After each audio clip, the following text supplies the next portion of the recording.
پاکستان کے ایک چھوٹے سے گاؤں سے جہاں ایک غریب مگر دیندار بوڑھا شخص حاجی اسحاق رہتا تھا۔ جوانی سے ہی اس کی ایک ہی خواہش تھی، حج کی سعادت حاصل کرنا۔ دن ہو یا رات مزدوری کرتے کرتے اس نے پیسہ جمع کیا۔ لوگ کہتے، اس عمر میں کیا حج کرو گے؟ گھر بار سنبھالو۔ مگر وہ مسکرا کر کہتا، جب رب کا بلاوا آئے گا سب کچھ چھوڑ دوں گا۔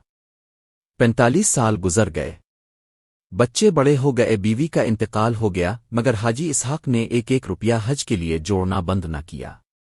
پھر ایک دن گاؤں میں اعلان ہوا، اس سال حج کا قافلہ روانہ ہو رہا ہے۔ حاجی اسحاق کی آنکھوں سے آنسو بہنے لگے۔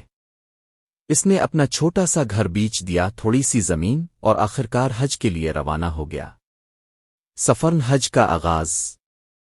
جہاز میں بیٹھ کر جب وہ مکہ مکرمہ پہنچا تو سجدہ شکر میں گر گیا۔ مگر حج کی ادائیگی سے پہلے ایک حادثہ ہوا۔ ایک صبح ہوٹل سے مسجد الحرام جاتے ہوئے راستے میں کسی نے اس کا بیگ چرا لیا، جس میں اس کے تمام پیسے، پاسپورٹ اور کاغذات تھے۔ بوڑھا حاجی ہکا بکا رہ گیا۔ کسی سے مدد مانگنے کی ہمت نہ تھی، صرف آنکھوں سے آنسو بہتے رہے۔ وہ حجر اسود کے سامنے بیٹھا اور صرف اتنا کہا، اللہ، تاو نے بلایا ہے، اب تاو ہی نبھائے گا، اللہ کی مدد۔ اگلے دن ایک پاکستانی خاندان نے اسے مسجد کے باہر بحال دیکھا۔ انہوں نے اس کی حالت پوچھی، کھانا دیا اور اس کے بیگ کی تفصیل پوچھی۔ تھوڑی دیر بعد وہ خاندان اسے مکہ پولیس لے گیا اور مجازاتی طور پر وہی بیگ ایک ایماندار عرب نے پولیس کو دیا تھا۔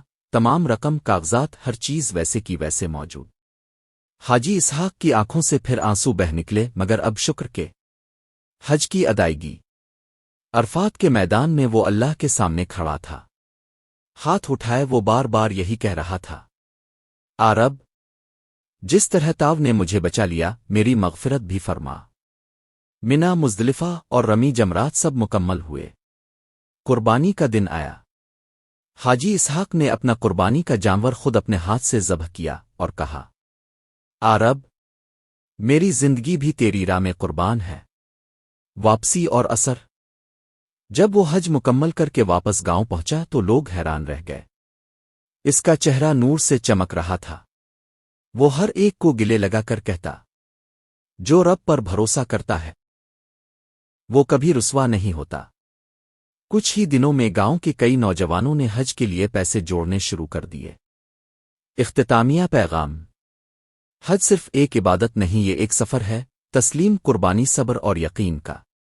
حاجی اسحاق جیسے لوگوں کی کہانی ہمیں سکھاتی ہے کہ اگر دل میں سچائی ہو تو راستے خود بخود کھل جاتے ہیں۔